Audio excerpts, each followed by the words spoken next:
guys, tara pasok tayo sa Starbucks Hiraya.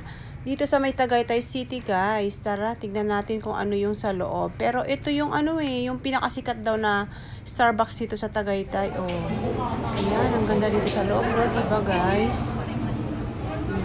Mukhang malaki yung Starbucks shop na ito. Starbucks, yun na nga, coffee shop. And maraming tao na guys. Ayan. Tingin tayo kung ano yung pwedeng order natin. Yan, ang daming vacant table. Pwede tayong pili dyan mamaya kung saan tayo uupo.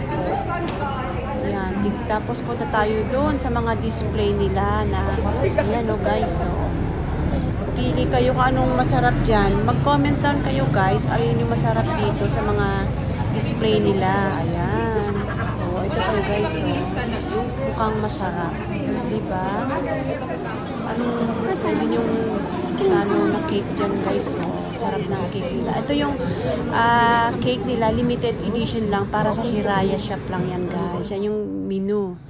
Ayan yung mga cake nila guys.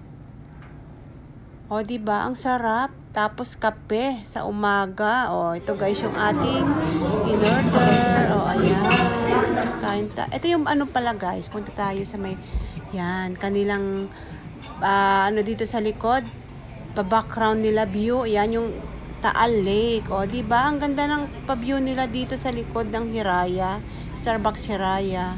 Ayan, kaya pasyalan nyo guys, pag napunta kayo sa Tagaytay, punta kayo dito sa may Starbucks Hiraya. Ayan. Isang sikat na to guys, Starbucks dito sa may Tagaytay City. Ayan. Ganda no guys. Kitang-kita mo yung Taal Lake. Pilit na sumisikat yung haring araw, pero medyo siya, makulimlim.